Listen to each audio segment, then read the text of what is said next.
जहां नेपाल की संसद का ही एक और सबसे नया वीडियो अब सामने आ चुका है। और ये देखिए समीर, इस वीडियो के आधार पर कहना गलत नहीं है, सब पूरी तरह संसद के घेराव के लिए जो कॉल दी गई वो ऐसा करने में संभव हो सके। और यही वजह है कि अब लाखों की तादाद में ये प्रदर्शनकारी संसद के अंदर पहुंच चुके हैं और संसद के अंदर ही आग लगा दी गई है। क्या ये भी खबर सही कि अब संसद का घेराव, लेकिन अब वहीं पर आग? देखिए, ऐसा नहीं है कि नेपाल की जनता को अपने देश से या अपनी संसद से प्यार नहीं है, बिल्कुल है।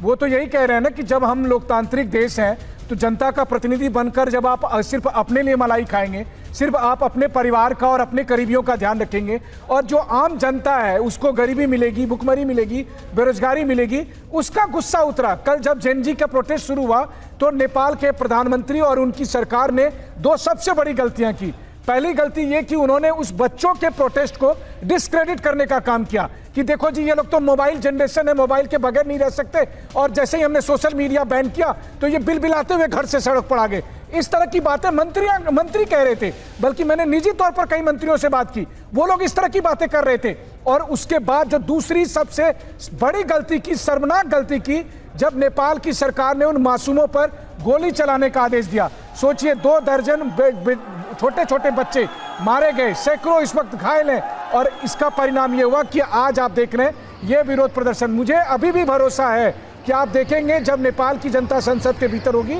ऐसा नहीं है कि वो संसद को ध्वस्त करने गए हैं, ऐसा नहीं है कि वो संसद को नुकसान पहुंचाना चाहते हैं, वो बताना चाहते हैं कि ये हमारी संसद है और यहाँ पर हमने चुनकर लोगों को भेजा था, और अगर वो जवाबदेह नहीं है तो उन्हें खाली करना पड़ेगा संसद, ताकि किसी दूसरे को जो नेपाल की जनता के लिए काम करेंगे उनको मौका मिलना चाहिए। लेकिन इस बीच हकीकत यही है कि संसद परिसर में आग लगा दी गई है, संसद परिसर में तोड़फोड़ हो रही है। और समीर, ये तस्वीरें देखिए जहां साफ नजर आ रहा है किस तरीके से इसी परिसर के हर हिस्से में ये प्रदर्शनकारी पहुंच चुके हैं। जी हां, अपार जन समूह इस वक्त संसद के भीतर प्रवेश कर चुका है। ये तस्वीरें इस वक्त हम आपको यहां वीडियो वॉल पर दिखा रहे हैं। यहां पर हजारों की संख्या में प्रदर्शनकारी संसद भवन के अंदर दाखिल हो चुके हैं। ऊपर आप देखिए, छत पर भी आपको प्रदर्शनकारी नजर आएंगे। नीचे ये जो पूरा ग्राउंड है, इसमें हर तरफ प्रदर्शनकारियों का जमावड़ा नजर आ रहा है। कुछ देर पहले तक सुरक्षाकर्मी भारी संख्या में इसी संसद भवन के बाहर अत्याधुनिक राइफलें लेकर खड़े थे ताकि प्रदर्शनकारी अंदर ना आ पाए। ऐसा लगता है कि सुरक्षा बलों ने पूरी तरह से सरेंडर किया।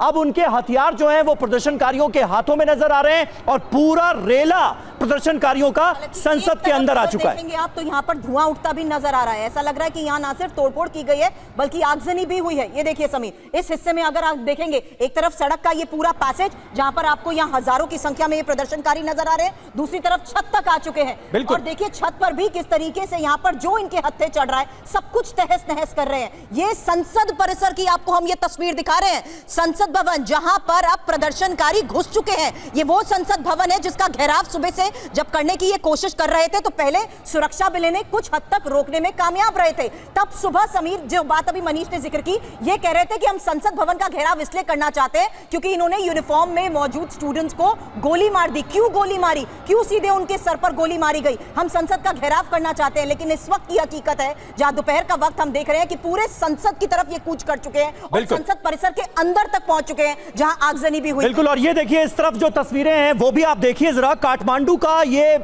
बेहद नामी 5 स्टार होटल है, हिल्टन होटल, उसको आग के हवाले कर दिया गया है।